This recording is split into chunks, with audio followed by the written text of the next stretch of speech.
Hello, I'm Jeffrey Peterson, AFA MEC President at Alaska Airlines. Today is Thursday, June the 14th, 2012. We just finished up 3 days of negotiations at the Flight Operations and Training Center in Seattle. That is the same building in which you went to initial training, very likely. And for those of you that are Seattle-based, that you go to recurrent training in this building. Lunchroom over here, you might recognize that. We'll take you down the hall to our new labor relations room that has been built out by the company specifically for negotiations with the various labor groups. Some of you might be asking, why are we negotiating on company property? Well, that is a good question. The main issue for us is that it is very convenient for the MEC and the negotiating committee to meet here on company property because our office is here. But really the main point for us is that it is a lot cheaper. We're able to use this room for free versus the money that we spend over at the hotels to negotiate. And since we have a dues increase this month, we want to make sure that we're using your dues dollars wisely and minimizing cost as much as possible so that we can apply that money better elsewhere in negotiations. So this is our caucus room where we would meet with the committee to discuss the issues that are of concern to us when we break out separately. I'll take you over to the main room where we meet with the company jointly at the table. It's a bit bigger room. So you see a longer table.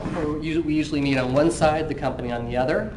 And then in the background beyond, you'll see that there's another door that leads to the company side where they would caucus on their side when we break out separately.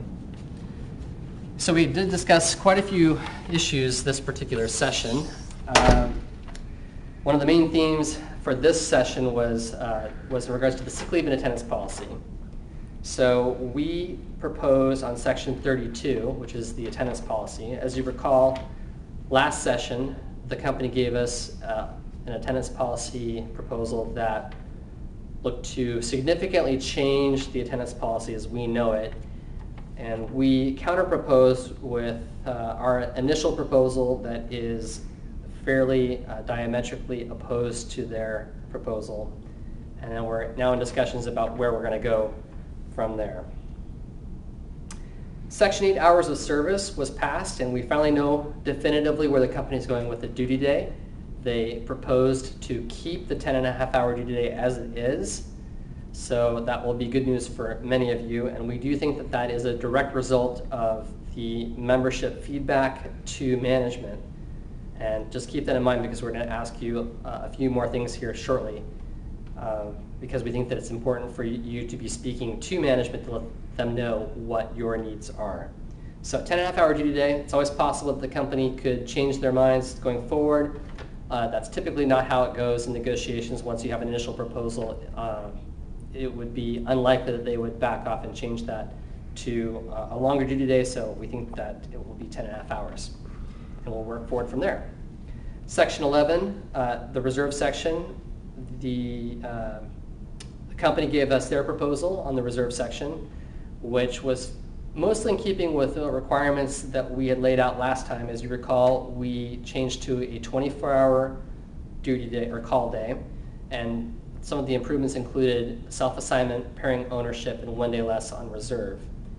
We're now evaluating whether the company's proposal will work within our needs, and we will be evaluating whether we will continue with this proposal going forward. We TA'd section 13, which is the uniform section, and in that section we achieved an increase to our allotment from $600 to $700 every 2 years. And there's also language in that section that covers a new rollout to a different uniform, interestingly enough. So we think that's signaling that the company is looking at potentially changing into a different uniform sometime in the future.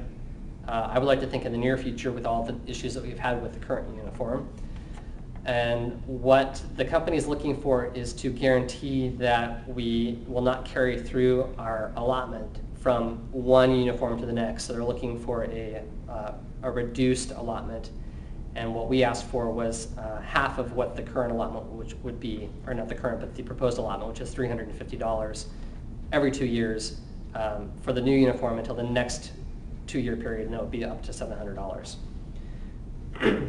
We also TA'd the charter section, which is a new section, And that pulled in a lot of information from various other parts of the contract into one section regarding charters. We achieved the allowance to pick up charters during vacation, whereas you cannot do that currently. There is a limitation for 2 out-of-domicile pickups for charters. That is different than an unlimited pickup out of domicile today. And there is a provision to allow reserves to fly charters on an overduty charter voluntarily, and they would still get the double pay and double out rest, but if they want to waive off on flying the charter, then it will continue down the LTFA list or whatever list we come up with to the next reserve. If all the reserves bypass the charter, then it would have to be broken up as current practice into the 10.5-hour duty day or 12.5 under a rescheduled day as is current practice. Section 14, vacation, we are holding out on that, so that section has been set aside for the moment. We and the company are apart on a couple issues, the main one being that we are looking for the 6th week of vacation at 25 years. So we're looking to recapture those 42 days that we had in our contract prior to 1994 when we achieved the Southwest contract. In the new hotel section, we counter-proposed by narrowing our focus on several important issues for us. So it's a lot shorter than the 4 pages of proposal we had, or 4 or 5 pages of proposal before. Still sticking to some of the main points that we think are important to achieve.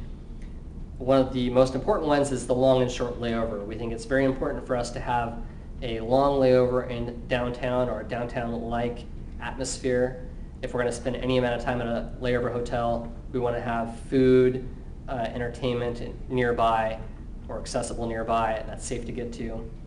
Short layover is going to be closer to the airport.